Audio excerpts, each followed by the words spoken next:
Meus queridos irmãos, vamos abrir a palavra do Senhor na epístola que o apóstolo Paulo escreveu aos Romanos, capítulo 9, verso de número 6. Romanos 9, 6. Farei a leitura do verso número 6 até o verso 13 nesta noite. Antes, porém, oraremos ao Senhor.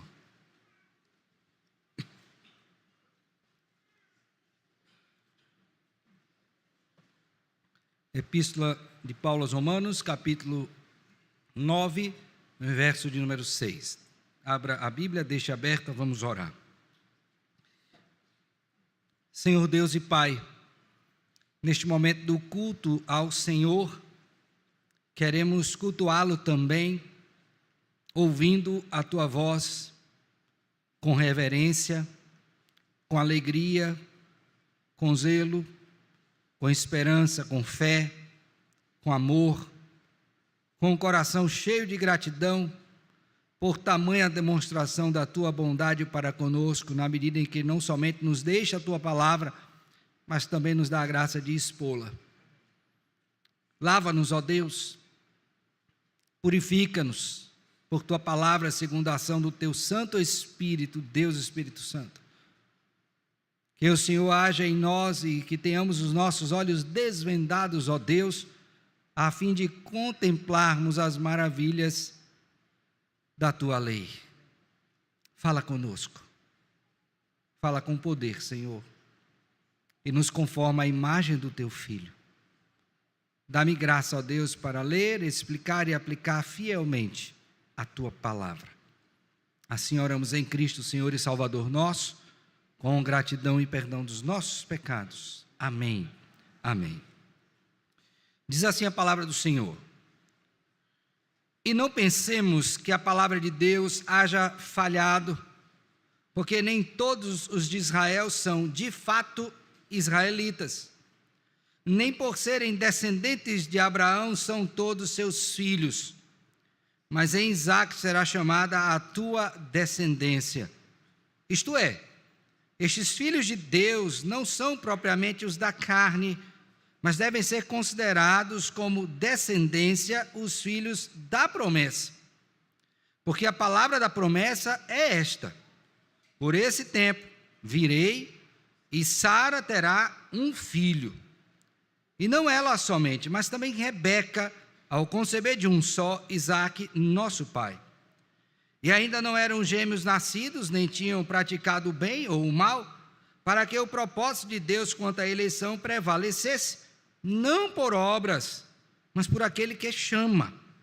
Já fora dito a ela: o mais velho será servo do mais moço, como está escrito: amei Jacó, porém me aborreci de Esaú. Amém. Amém. Meus irmãos, uma das coisas que o falso evangelho que tem sido pregado tem trazido sobre muitos irmãos e até aqueles que se aproximam, trazidos pelo Senhor, creio eu, para ouvir a palavra de Deus, é um descrédito. E isso se dá, irmãos, em grande medida, porque a palavra que vem sendo pregada, ela não está de acordo com aquilo que o próprio Deus estabeleceu em sua palavra. Deixe-me exemplificar isso. Eu creio que você já ouviu a seguinte expressão, que é bíblica, mas é mal interpretada, que se dá nos seguintes termos: ore, pois tudo que você pedir ao Pai em nome do Filho lhe será concedido. Já viu isso? E aí, queridos, os incautos, aqueles desavisados, ouvem isto, dito com tanta veemência, às vezes acompanhado de sinais, e creem. Só que o tempo passa, e passa, e passa, e tudo aquilo que eles creram que aconteceria, não acontece. E geralmente a falha disso é posta ou naquele que creu, e diz que sua fé é pequena, ou é na palavra de Deus, dizendo que Deus não quis, e aí a responsabilidade vai para o Senhor, mas nunca é para aquele que anuncia falsamente, esquecendo-se do que Deus em sua palavra fala tão claramente, o juízo sobre os falsos profetas. A grande questão é que eu e você que estamos aqui nessa noite, ao lermos esse texto do apóstolo Paulo, Romanos 9, de 6 a 13, precisamos ficar informados acerca de uma verdade muito importante, especialmente no que diz respeito àquela questão mais básica, elementar e importante na vida de um ser humano, que é a sua salvação. A saber, muitas vezes nós vemos pessoas que ouvem o Evangelho, rejeitam o Evangelho, e a responsabilidade disso muitas vezes é posta, como eu disse, no Senhor. A palavra de Deus falhou. E isso gera frustração nas pessoas.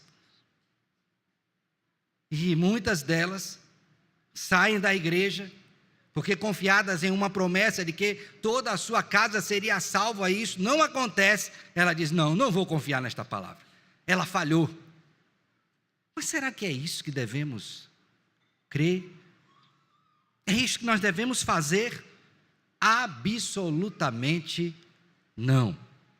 E eu quero, antes de entrar nesse texto de Romanos 9 e explicá-lo, mostrar para os irmãos, à luz do texto profético, que nunca foi assim. Deus nunca prometeu algo e falhou. Pelo contrário, Ele sempre anunciou todas as coisas, e todas as coisas conforme a sua vontade aconteceram. Por favor, abra sua Bíblia no livro do profeta Isaías, no capítulo de número 6, e veja comigo que após aquele contato que Isaías teve, aquela visão do Deus em sua glória, ele se apresenta como um homem de lábios impuros, que habita no meio de um povo de impuros lábios, e os seus olhos viram o rei, o Senhor dos exércitos, e ai de mim, então ele é purificado. E aí Deus faz a seguinte pergunta: a quem enviarei? E ele responde: eis-me aqui, o quê? Envia-me a mim, para anunciar uma mensagem. Agora presta atenção, por favor, Isaías capítulo de número 6, verso de número 8, diz assim: depois disto ouvi a voz do Senhor que dizia: a quem enviarei? E quem há de ir por nós? Disse eu: eis-me aqui, envia-me a mim. Então disse ele: vai, observe bem isto, e dize a este povo: ouvi, e não entendais, vede, mas não percebais. Torna insensível o coração deste povo, endurece-lhe os ouvidos e fecha-lhe os olhos, para que não venha ele a ver com os olhos, a ouvir com os ouvidos, e a entender com o coração, e se converta e seja o quê? Salvo. Então Deus está dizendo: olha, Isaías, eu vou mandar para você anunciar a palavra, esse povo vai ver, esse povo vai ouvir, mas eles não vão enxergar e nem entender. Aí você diz: mas que coisa é esta? Por favor, agora vá para Isaías capítulo 55. Espera aí, agora eu não entendi. Então Deus está mandando o profeta anunciar a mensagem, e essa mensagem não surtiria efeito salvífico nos ouvintes? É isso que ele está dizendo. Mas aí quando você vai para Isaías 55, que é a oferta da graça aos gentios, nós temos aqui algo muito importante que precisa ser lido, verso 10. Diz assim: porque assim como descem a chuva e a neve dos céus, e para lá não tornam, sem que primeiro reguem a terra e a fecundem, e a façam brotar, para dar semente ao semeador e pão ao que come. Agora veja o verso 11: assim será a palavra que sair da minha boca, não voltará para mim vazia, mas fará o que me apraz e prosperará naquilo, agora observe bem isso aqui, para que a designei. Então a grande questão não está no anúncio da palavra, a grande questão não está nos ouvintes, e nem naquele que anuncia, como boca do Senhor, mas em Deus operar a sua vontade, salvando ou não quem Ele decretou desde a eternidade para ser salvo. Pense sobre isso. Então, quando você vai para Romanos 9, nós temos o apóstolo que acabou de dizer que estava em um momento de grande tristeza e incessante dor no coração, porque ele via os seus compatriotas, os seus patrícios, como receptáculos de grandes bênçãos do Senhor. Ele diz, olha, eles são israelitas, eles têm adoção, eles têm a glória, eles têm a aliança, têm a legislação, estou lendo o verso 4 do capítulo 9, tem o culto, tem as promessas, deles são os patriarcas, deles inclusive veio o Cristo.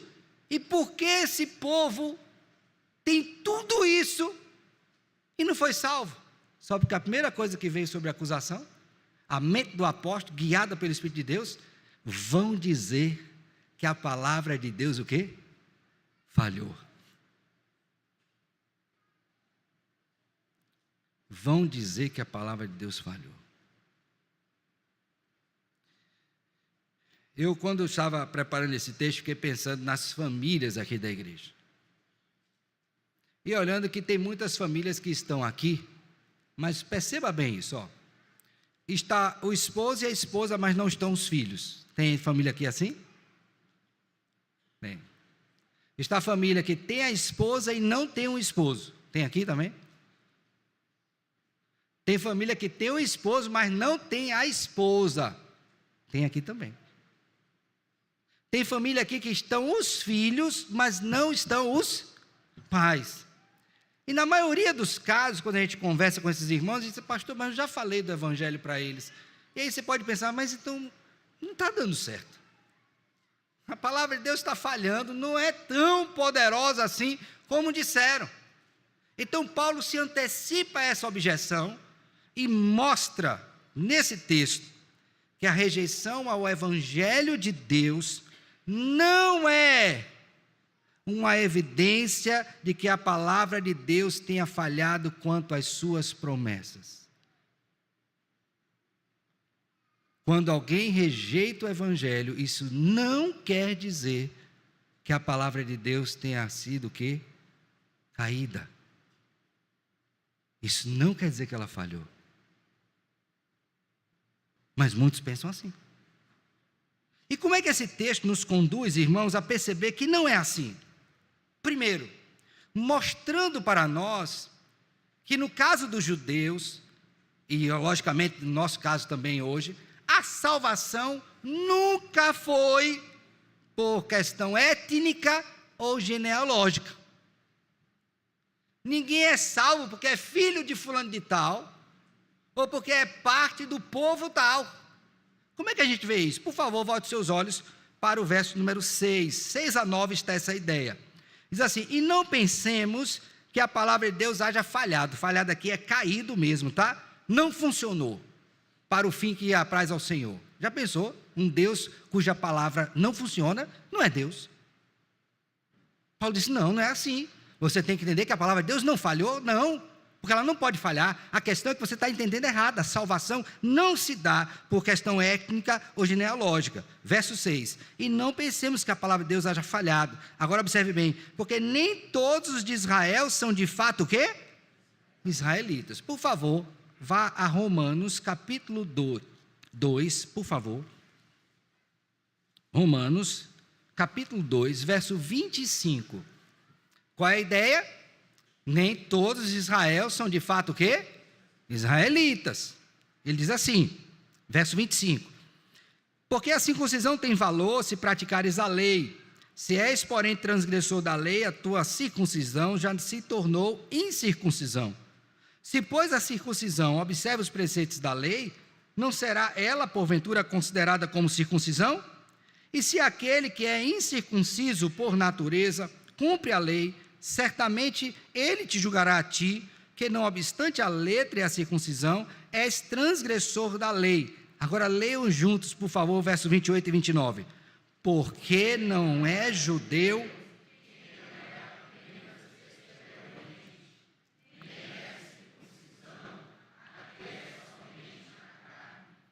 Porém, judeu e circuncisão, a que é do coração, no espírito, não segundo a letra, e cujo louvor não procede dos homens, Então ele está dizendo, olha, não adianta você achar que só porque nasceu é crente. Não é assim. E aí ele vai mostrar isso, tomando como exemplo o caso de Abraão. E eu queria que você atentasse bem para isso. Veja novamente Romanos 9, 7. Ele diz assim, nem por serem descendentes de Abraão, são todos seus filhos. Isto é, em Isaque será chamada a tua descendência. Estes filhos de Deus, verso 8, não são propriamente os da carne, mas devem ser considerados como descendência os filhos da promessa. Porque a palavra da promessa é esta: por esse tempo virei e Sara terá um. Então aqui você tem que prestar atenção na história de Israel, porque está contando uma questão espiritual que é importante. Você sabe que Sara não podia ter filhos. Lembram disso? Sim ou não? E ela já estava muito velha, não tinha filho, e ela resolveu tomar o lugar de Deus para levantar uma descendência. Disse para o seu marido, Abraão, é o seguinte, está aqui minha serva H, você vai ter contato íntimo com ela para gerar uma descendência para mim. E isso aconteceu. Abraão entrou em contato íntimo com H concebeu um filho cujo nome era o quê? Ismael. Então, se depender da descendência, o primeiro filho de Abraão foi quem? Ismael, da serva H. Mas aí, nesse contexto, o anjo aparece a este casal e o anjo do Senhor aparece e faz uma promessa: olha, daqui a 1 ano, eu vou voltar aqui e esta mulher terá um filho, Sara riu. Ele disse, não dê risada. Ele disse, eu não rio, rio que eu sei que você riu. Você não acreditou. Então esta mulher, depois de 1 ano, ela o quê? Ela concebe. Mas aí chega um período que os 2 meninos já vivos, né? Que Isaac vai ser desmamado. E nesse dia do desmame de Isaac, agora não entenda desmame como um menino de 3 anos não, tá? O desmame já era na fase da juventude. Aí Ismael, que era o seu meio-irmão, zomba dele.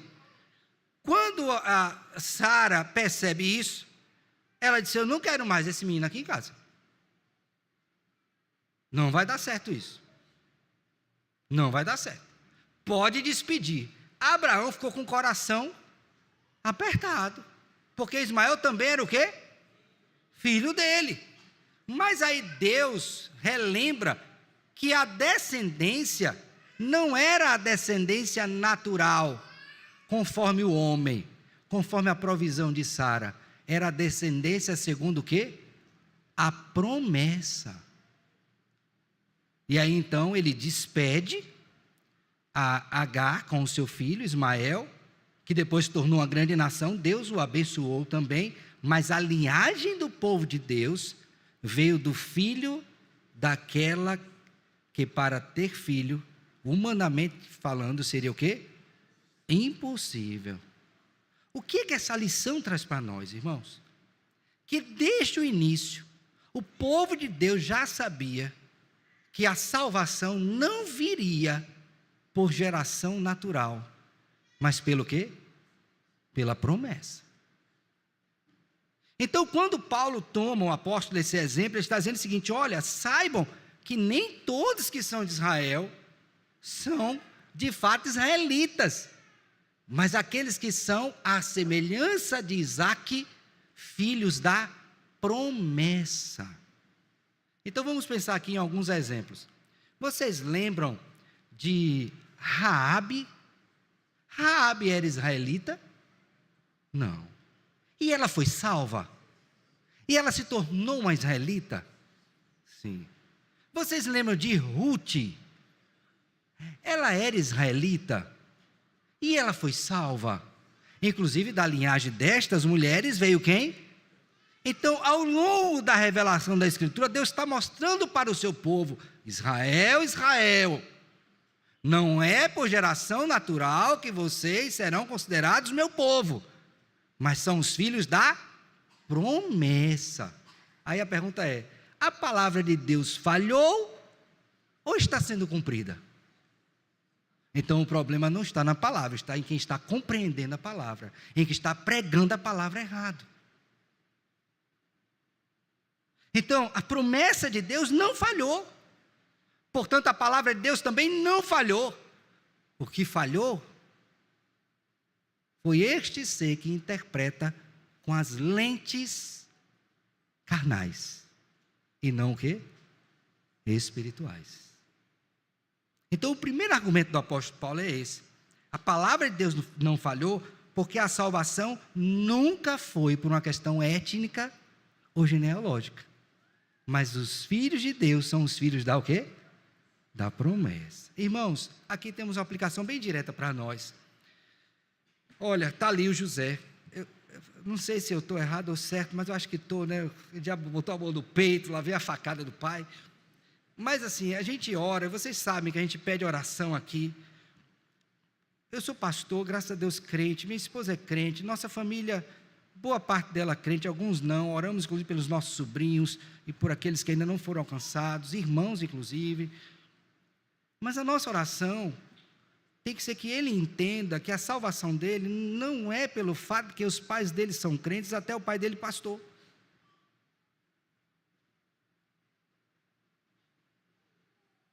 É se Deus o elegeu desde os tempos eternos, e então Deus, segundo a sua graça, faz com que ele ouça o evangelho e responda a esta graça com arrependimento e fé. Mas eu fico pensando, e assim, pensamento de pai, né? Meu Deus, eu não quero que ele não seja um salvo, porque é uma tristeza grande, não é? Mas irmãos, se nós cumprirmos o nosso papel como pais, de orar, de ensiná-lo, e ainda assim ele não professar fé, eu posso me voltar para Deus e dizer que a palavra dele falhou, porque ele me fez uma promessa que meu filho seria salvo? Não. Vou ter a tristeza do apóstolo Paulo, mas vou ter o consolo de saber que Deus, em sua soberania, assim decidiu. Porque a palavra de Deus não falha, logo suas promessas também não falham. E aí traz uma questão para você que está aqui. Você tem consciência da sua salvação, mas você está se apoiando em quê? Porque seu pai é crente, porque seu irmão é crente, porque seu namorado, seu noivo é crente, sua esposa é crente, você está confiado nisso? Porque você conhece alguém que é crente? Meu querido, em nome do Senhor Jesus Cristo, afaste da sua mente esta ideia, porque a salvação, segundo a palavra de Deus, é pela promessa, e não por vínculos estabelecidos, nem genealógicos, nem étnicos. Afaste desse engodo. Você precisa de Cristo. Se seu pai é, sua mãe, seu esposo, louvado seja Deus por isso, mas é a sua vida. É o seu destino. Não é o de papai e de mamãe. É o seu. Então, a rejeição ao evangelho não é uma evidência de que a palavra de Deus é falhada. Por quê? Porque a salvação nunca foi por uma questão étnica ou genealógica. Mas aí o apóstolo Paulo apresenta, irmãos, um segundo argumento. Por favor, veja comigo agora o verso 10 a 13. Ele primeiro citou o exemplo de Abraão, agora ele vai citar o exemplo de Isaac e Rebeca, tá? Verso 10, diz assim: e não ela somente, mas agora veja que ele muda o foco, tá? E não ela somente, mas também Rebeca, no caso era Sara, agora Rebeca, né? Ao conceber de um só Isaac, nosso pai, ainda não eram os gêmeos nascidos. Então, Abraão e Sara conceberam Isaac, Isaac casa com Rebeca. Rebeca fica grávida e tem 2 filhos, tá? Então, não eram os gêmeos nascidos, preste bem atenção nisso, verso 11, nem tinham praticado o bem ou o mal, para que o propósito de Deus quanto à eleição prevalecesse, não por obras, mas por aquele que chama. Já fora dito a ela: o mais velho será servo do mais moço, como está escrito: amei a Jacó, porém me aborreci de quem? A segunda questão aqui levantada pelo apóstolo Paulo, que mostra que a palavra de Deus não falha, é porque havia uma compreensão errada da parte dos judeus, de que a salvação poderia se dar também pelas obras. Meus irmãos, mas se for isso, está todo mundo perdido. Porque pelas obras ninguém será salvo. E aí o apóstolo Paulo, por favor, volte seus olhos mais uma vez para o capítulo 2, a partir do verso 17 de Romanos, vai mostrar que os judeus são indesculpáveis, não somente pelo fato de terem a lei e não cumprirem, verso 17 a 24, ok? Também por não cumprirem a circuncisão, verso número 25 até o 29. Então eles se confiavam em quê? Não, se eu praticar a lei e se eu obedecer os ritos, tudo ok, estou salvo. Só que isso é salvação por quê?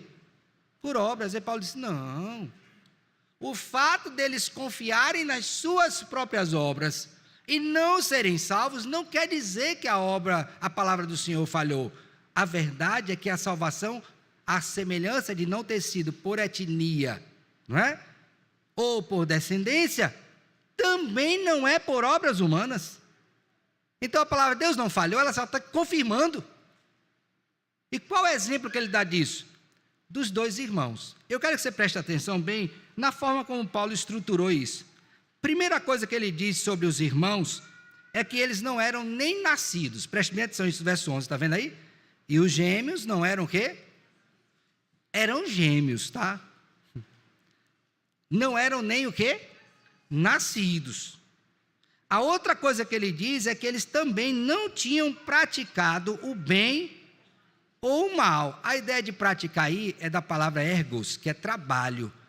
Então é como se dissesse assim: eles nem trabalharam mal ou bem, do ponto de vista moral, para que pudesse ser julgado. Nem trabalhou. Nem tinha nascido e nem tinha feito o bem e o mal. E por que então um foi amado e o outro aborrecido? Agora veja o grande detalhe aqui que Paulo evidencia. Veja bem isso aqui, está entre parênteses. Para que, olha isso aí, o propósito de Deus. Qual o propósito aqui? Aquele que foi decretado desde a eternidade no que diz respeito à salvação do povo do Senhor. Ele está dizendo que lá na eternidade, no conselho da Trindade, Deus decidiu quem seria salvo. Quando Ele mesmo determinou todos os nossos dias, portanto, determinou e escreveu cada um deles quando nenhum deles havia ainda. Salmo 139, 16.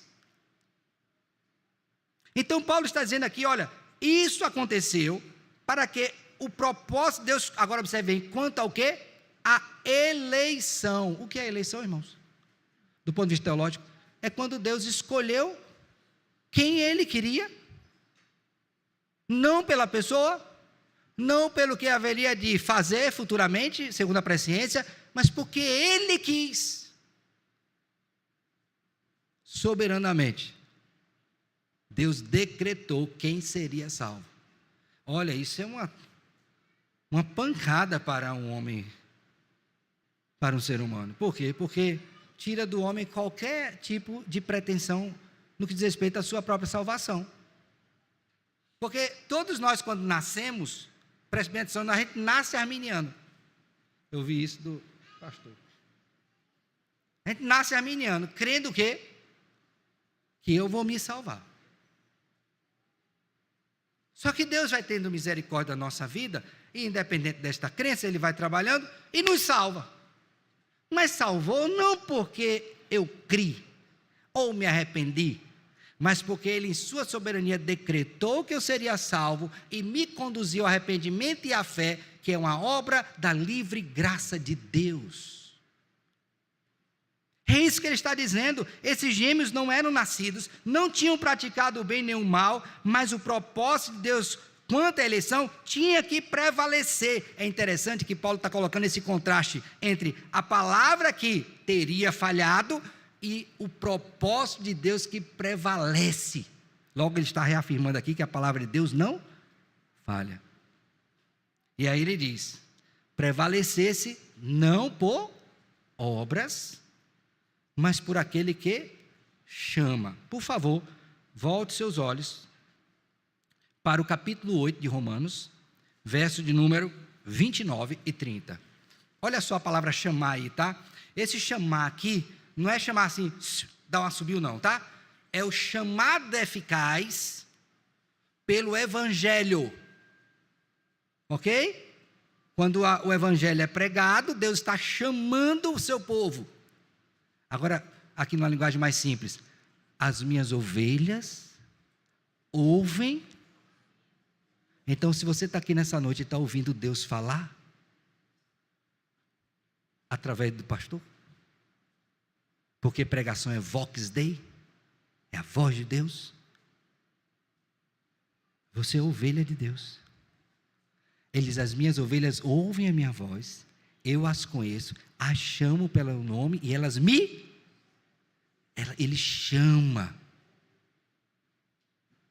Mas quem é bode não ouve. Por isso que Paulo diz, Romanos 8, 29, porquanto aos que de antemão conheceu, também os predestinou para serem conformes à imagem de seu filho, a fim de que ele seja o primogênito entre muitos irmãos. Agora leiam juntos o 30. E aos que, a esses chamou, e aos que chamou, a esses também, e a esses que justificou, a esses também o quê? Está vendo o que ele diz? Não por obras, mas por aquele que chamado eficaz. Quando Deus chama o seu povo é irresistível, e não é por suas obras. Então a pergunta é, a palavra de Deus falhou? Não, você que creu errado, achando que a salvação era por obras, mas nunca foi por obras humanas, mas pela obra do Senhor Jesus Cristo. Somente esta. Por isso, que no verso 12, volte os olhos por favor, você tem que entender tudo. Já fora dito a ela, ou seja, o que Paulo está dizendo? Isso aqui não é nenhuma novidade. Vocês entenderam errado, achando que salvação era para a obra, mas já foi dito a ela. O que foi dito a ela? A mamãe. O mais velho será servo. Eu não vou contar a história toda aqui, mas você lembra que quem saiu primeiro foi quem? Esaú. Depois saiu quem? Mas quem foi o herdeiro? Mas lembra como é que foi? Ele fez um imbróglio, uma mentira, porque o nome dele era enganador, e tomou o direito da primogenitura do irmão em duas oportunidades. Primeiro, vendendo um prato, a primogenitura por um prato e depois disfarçando do seu irmão, trazendo um prato preparado de sua mãe, oferece ao seu pai, e seu pai come, aspira o cheiro da roupa, que não era a pele dele, porque ele se disfarçou, e diz, está diferente, mas o cheiro é de Esaú, e a comida está boa. Aí abençoou a Jacó. Quando Esaú chega com a caça, pai, cheguei, ele diz, meu filho, o que aconteceu? Eu acabei de comer. Disse, não, eu não trouxe nada, trouxe. Aí atentaram, enganador chegou antes de ti. Aí Esaú chora, e disse, pai, não tem uma bênção para mim? Não tem. Aí esse homem fica tão amargo, que ele arruma uma esposa. Olha só, né, como a gente faz, né? Se não tiver cuidado com os sentimentos. Para afrontar os pais, ele arruma uma esposa que não era do querer dos seus pais. Alguém fora da aliança. Você está vendo isso? Mas o que está sendo cumprido nessa história tão macabra? A vontade soberana de Deus, até quando os homens pecam. Por isso que Paulo toma esse exemplo e diz assim, vocês não entenderam ainda que a palavra de Deus nunca falha, o que falha é a compreensão de vocês? E vocês compreenderam errado, estão ensinando errado, que a salvação é por obras, mas não é por obras. Porque o mais velho será servo do mais. E aí, Paulo usa o último texto, que é de Malaquias capítulo 1, que vai dizer o seguinte: como está escrito, mais uma vez, não é novidade, já está escrito: amei a Jacó, porém o quê? Sabe o que era isso aqui? O povo de Deus na época do exílio, dizendo assim: Senhor, como é que o Senhor nos ama se está essa sujeirada toda aqui? E vocês não entenderam ainda que o meu amor por vocês é um amor de eleição, que eu amei a Jacó, que não merecia nada, a semelhança de Esaú, que também não merecia, mas foi do meu arbítrio, diz o Senhor. Então, a palavra de Deus falha? Não. Porque a salvação não é por uma questão étnica ou genealógica, e nem é por obras. Qual a importância disso para você, meu filho? Primeira coisa, você crê que a palavra de Deus não falha? Sim, amém. Ela não falha.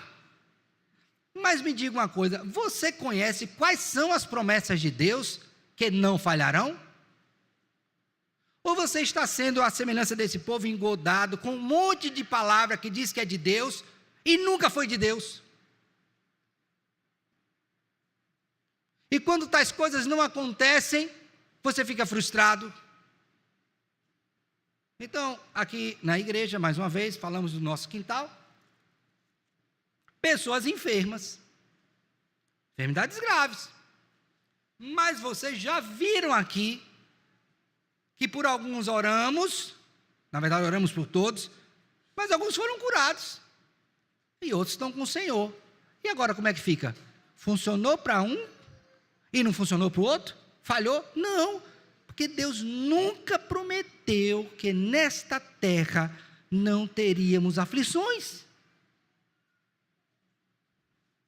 Algumas das quais, como efeito da queda, pode até nos levar a dores profundas e à morte. Mas isso não quer dizer que a palavra de Deus falou, pelo contrário, ela está sendo cumprida, porque ele disse em Gênesis 2:15, no dia em que dela comeres, certamente morrerás. O problema é que você entende errado. E aí vai uma questão, irmãos, que eu quero que vocês atentem bem. Sabe qual é o nosso grande problema? Aquilo que o Senhor Jesus Cristo já disse para nós: errais, porque não conheceis as Escrituras e nem o poder de Deus. Sabe por que você fica à mercê destas coisas? É porque vocês não conhecem as Escrituras como deveriam conhecer. Vocês não têm experiência com o poder de Deus como deveriam ter. É uma vida superficial, insossa, à mercê de promessas vãs que nunca foram feitas pelo Senhor e jamais seriam. Mas você prefere acreditar nessas baboseiras, ao invés de se debruçar na palavra, de ler a palavra, de meditar na palavra, de crescer no conhecimento, na graça de Cristo Jesus e ter uma vida firme, equilibrada, uma vida digna do Senhor Jesus Cristo. Mas não querem. Mas saiba bem, a palavra de Deus não falha, porque Deus não falha. Segunda coisa que eu queria que você pensasse: você está vendo quantos erros com relação à salvação? Tem gente que crê que salvação é por isso, tem gente que crê que salvação é por aquilo, mas a Bíblia é muito clara em dizer, sabe o que é? Que nós somos salvos pela graça de Deus. A Bíblia diz: porque pela graça sois salvos, mediante a fé, e isto não vem de vós. É o quê?